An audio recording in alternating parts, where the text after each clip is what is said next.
Hey, what's up, everybody? So, I wasn't expecting to do this, but I feel like I should, and because I just saw it, and I want to give my thoughts and reactions real fast to Smile. We just went and saw it in the theater. I just got home from the movies. It's late. It's Friday night. Went and saw it with everybody, and I haven't done like the regular type of videos before. Well, in a while. I just did one on the Munsters actually, and that was kind of like the original the thing, but that was because I really talked a lot about that movie. But yeah, it's definitely a breath of fresh air after watching the Munsters to watch Smile. Now, what I will say, and there are going to be some spoilers, I think, because I got to talk about some scenes and some things, and kind of the way that I enjoyed it. So it's not a bad movie. It's not. It really isn't. Is it fresh in terms of its ideas? No, not really. To be honest. And I saw somebody mention earlier today in a Facebook comment that they said, "Oh, I heard it's a lot like It Follows." It's a lot like It Follows. Instead of it being focused on being like a supernatural STD. I know that's not all of It Follows and everything like that, but stay with me on this. But not like that. It is really like it's all focused on trauma instead, right? The creation of trauma, how trauma follows you, and how trauma can ultimately do you in if you don't know how to deal with it. And it, in terms of that, it is very strong, right? And the whole idea behind it is that there is something out there, whether this is a demon, it's a spirit, it's just trauma itself, whatever it might be, it has to deal with death and suicide, right? Or I guess in some cases, some people would say the S word or whatever, unaliving yourself, whatever the kids say nowadays. But it really is one of those movies where, I'm not guessing where things are going. Like, I knew where the scares were going to be. I knew what was going to happen. And it's interesting that, the basic plot, we have our main character, and she's a psychotherapist inside of a hospital, or a psychologist, you could say, or a psychiatrist. And she's in an emergency hospital, and because her mom killed herself, when she was young, she lives with that trauma and she tries to help people. And that's the reason why she, works the job that she does compared to her sister who just left. And there's definitely like a little bit of, there's something between them that's there. As if you can see, Mr. Zach has decided that he wants to snuggle up right now. So she dealt with it by leaving, whereas her sister, did, and she was the one that was stuck there when her mom was going through all that stuff and committed suicide. But there is a twist to that, which I won't talk about. And but I kind of had an idea. It's one of those things. And so, when she's working her job, we get an idea of what she deals with when she deals with the first person that comes into her office, who is a guy that's obsessed, with everybody's going to die, he's going to die, you're going to die, everybody else is, going at some point. But he's just very, very obsessive with it. And he keeps going in there thinking that this is the day that he's going to die. But then afterwards, after she deals with him, then another young lady comes in through an emergency just emergency case, I guess you could say. And then, but she is infected by the smile demon, the curse, whatever you want to call it. And so since she has this and they're alone together in the room, when she kills herself, and our main character, who the name escapes me right now, I don't know why, I just saw the fucking movie, but Rose, okay, when Rose sees it, Rose now is infected by it. And so she starts seeing all the same things. And then they find out through the course of the film, of course, this has been going on for a while. So that's where the It Follows stuff really is like connected in the way the film works, right?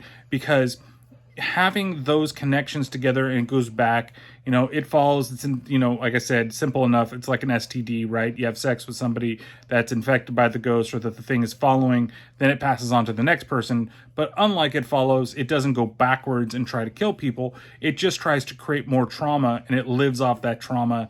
And, ultimately that person kills themselves and then is able to pass on whatever it is, so that he can go, and eventually, so that it kind of like takes over the person, and then the person that witnesses it, they're the ones that have to deal with it next.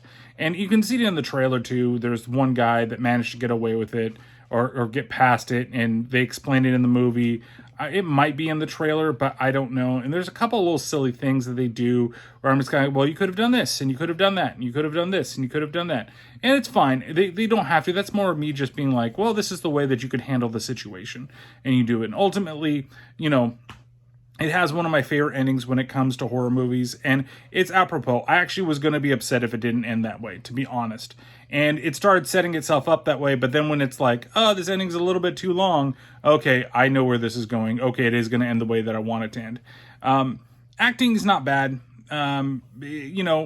She's okay as a main character. She kind of reminds me of Jennifer Garner, who I really thought it was when I first saw a couple of the trailers, but it's not.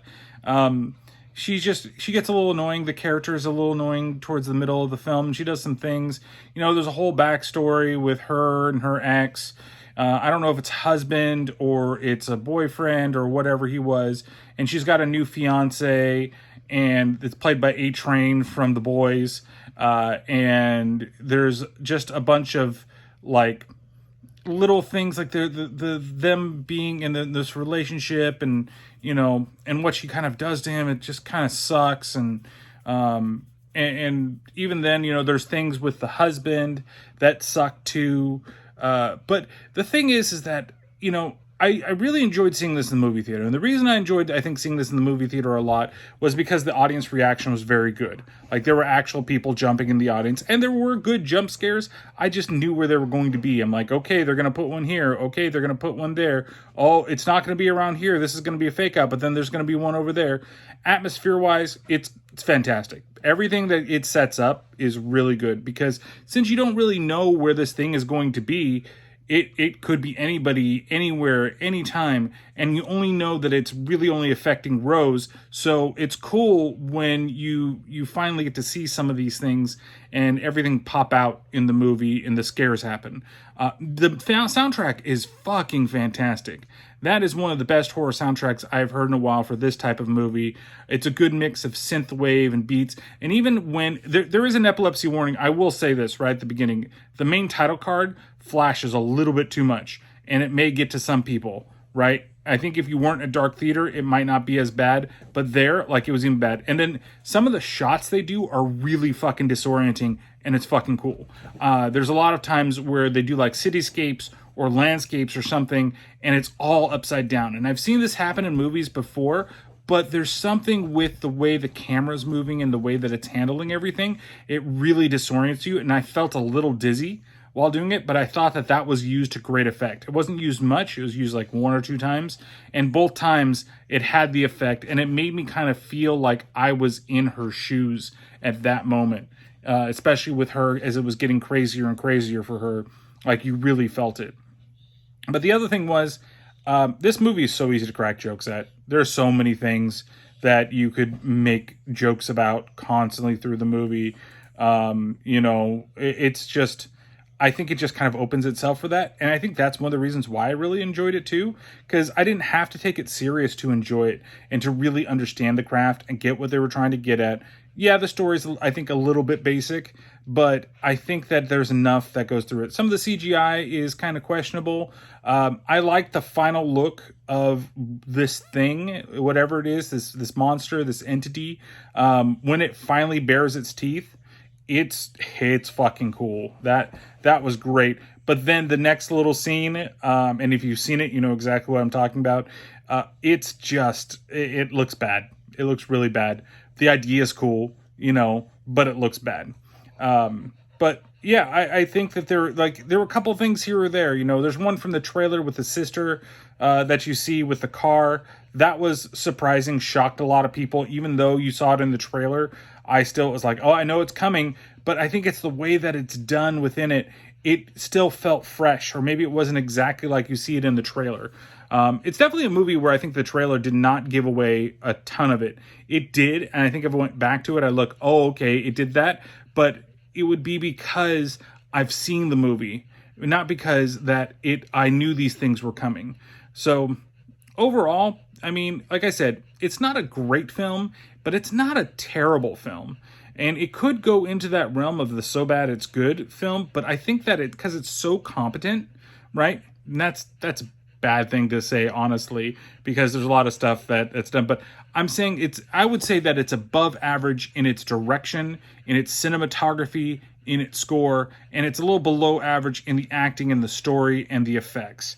That's where I would put it. So you get an average score right here. So you're going to get 3 out of 5, family traumas is what you're going to get out of this movie. Like I said, I really enjoyed it. I thought it was fun. It's not going to be my favorite horror movie of the year that I've seen this year. That's going to go to something else that you guys might, think of. And maybe at the end of the year, I'll do one of those types of lists, my favorite horror movies of the year, or rank the ones that I've seen. But I definitely think that if you're interested in seeing this movie, go see this movie. That's ultimately what I'm saying. That it's worth it. If it's on VOD, watch it on VOD. If it's only in the theaters, if you don't want to go to the theater, which I understand, wait for it to come out in VOD. Try to avoid spoilers if you can. Like, I'm glad that I didn't really spoil a lot of stuff, because I really could, because there were some really hilarious scenes that happen in this movie, but I think I want to leave it just like this. But, there's some minor stuff that's in there. Kal Penn surprised me that he was in this movie, and I haven't seen Kal Penn in a movie in quite some time. And, he was fine for what he did. He was just a bit part, but it was worth the watch. So definitely, I think it was worth the money to go see it tonight. I think it'd be worth a rental if you want to see it, or if it hit a streaming service, definitely pick it up or check it out. In fact, it might even be a movie that I decide that I'm going to actually want to own on disc, and I'll pick up a Blu-ray or 4K or something like that later on. So thank you guys for watching. Don't forget that Saturday, October 1st starts Wes Craven Halloween. So the very first movie of that podcast, Red Eye, is coming out, if it's not out already. And then make sure that you check out also the 31 and 31 has begun. And the first movie, of course, will be released, I believe, sometime the same time that this is released. I'm going to try, get it out the same night. So I guess it would be tomorrow.